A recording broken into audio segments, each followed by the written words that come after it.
So you're going to start in kneeling, tucking your toes underneath you, and then sitting your heels back onto your toes. You can start, if this is really, if you're really, really tight, of tuck your toes under, and then slowly, if you need to, using your hands for support, allowing your knees to slowly drop to the floor.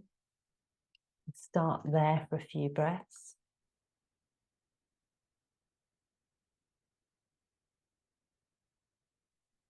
And then walk your hands to your knees and sit here for a couple of breaths.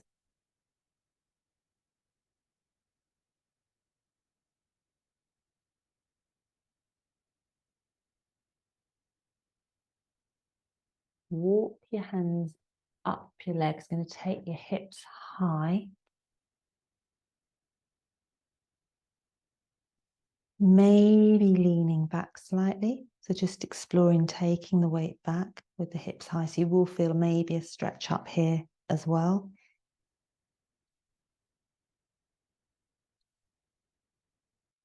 And then if it's available, you can sit your hips back onto your heels. If you've got any sort of discomfort through your knees, sometimes putting a block to sit on means you don't have to bend quite so severely. If your knees are really, really not having it, you can slide your toes down a wall or a door, so you're getting the same sense of a stretch.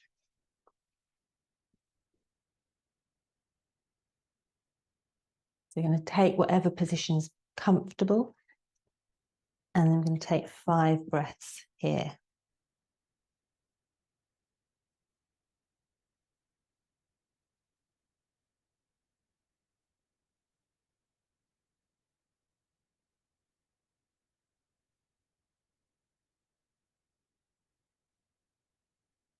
And then slowly coming out of it, point your toes back behind you. And then take one big toe, line it up with the opposite knee. You're going to sit back onto the back foot. And then keeping the whole of your foot down, lifting and lengthening up through your chest. Take your weight forward onto your thigh and then draw this knee forwards. And you should, at some point, potentially feel a stretch along here. You may also feel a stretch along the opposite shin. I'm just going to gently think about weight going forward, the whole of the foot down.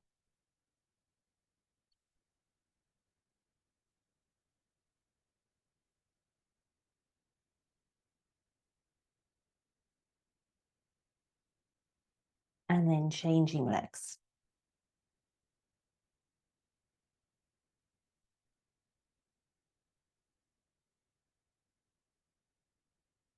If you're struggling to keep the whole of the foot down, if you walk your foot forwards to a point where you can keep the foot flat, and then in time you might be able to walk the big toe so it lines up with the opposite knee.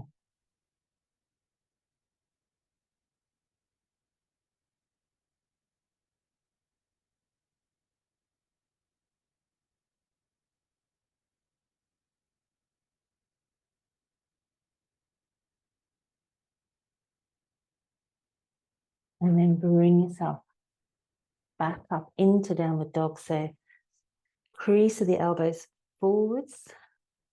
Start with your knees slightly back behind your hips, pressing down through your feet, lifting and lengthening through the hips, lifting and lengthening up through your back.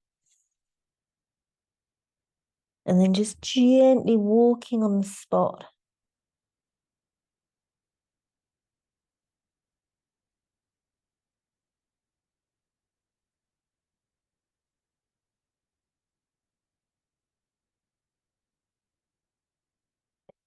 And then maybe stepping one leg in or just walking up to standing and then bringing yourself into warrior one, lowering down the back foot.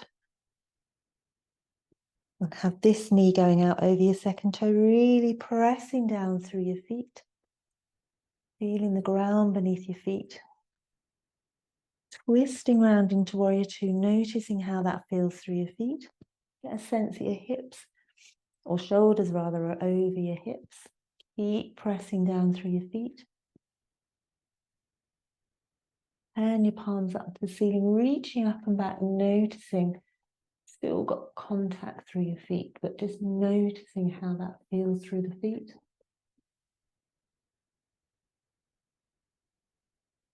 Inhale, coming back, keep pressing through the feet. Imagine you're pushing your feet away, so you're pressing down and trying to press the mat away.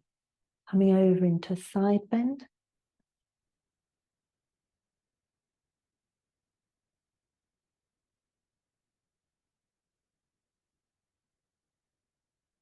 Inhale to come back to the center, turn both feet to face forwards.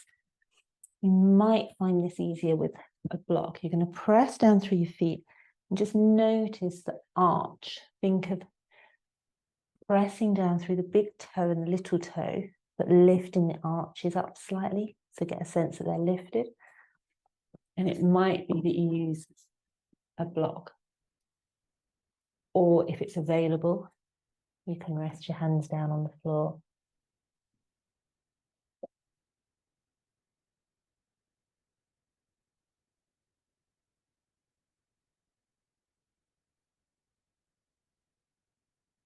And then stepping back into downward dog.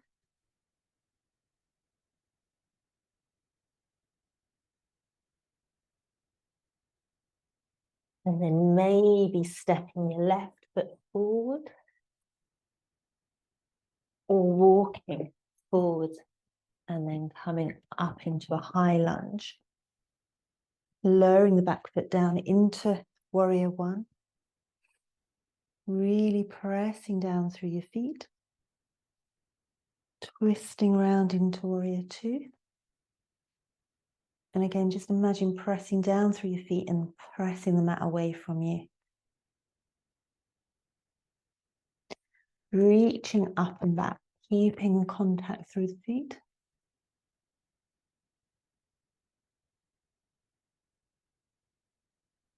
Inhale back to the center, coming over into a side bend.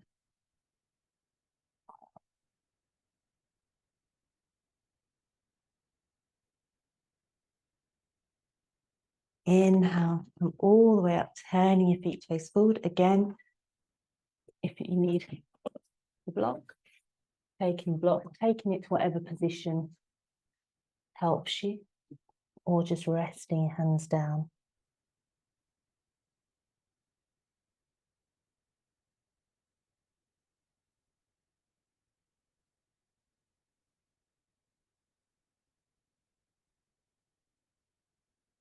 And then pressing down through your feet, coming all the way up.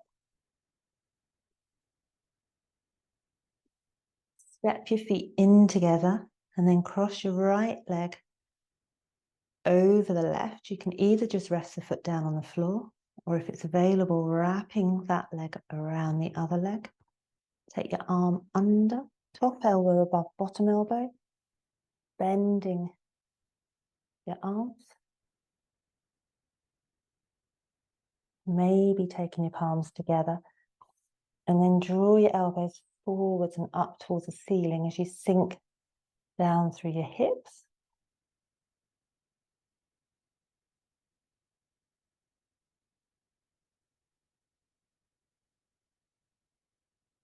Inhale to come up. Exhale back to standing.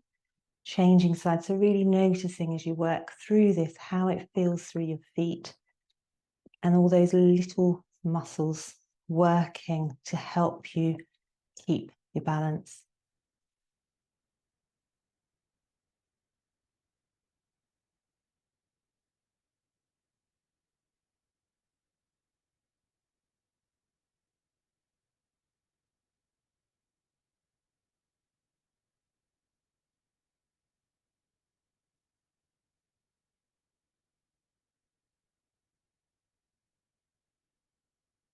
Inhale to come all the way up. Exhale. Stepping back into plank.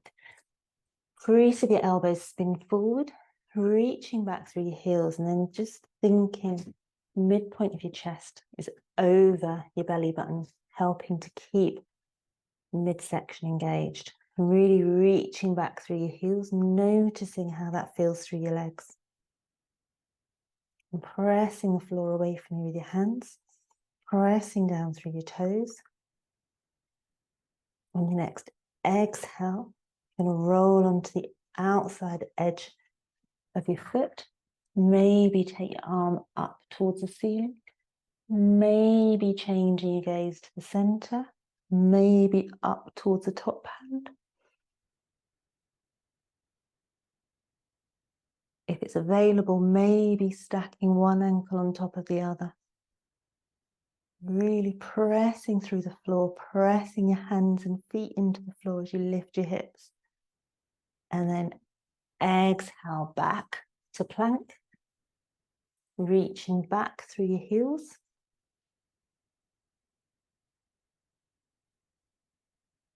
Rolling onto the other side. Reaching up.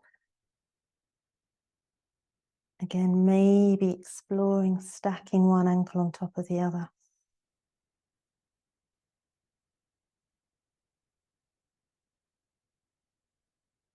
Exhale back to plank, lowering the knees down, sinking back into child's pose.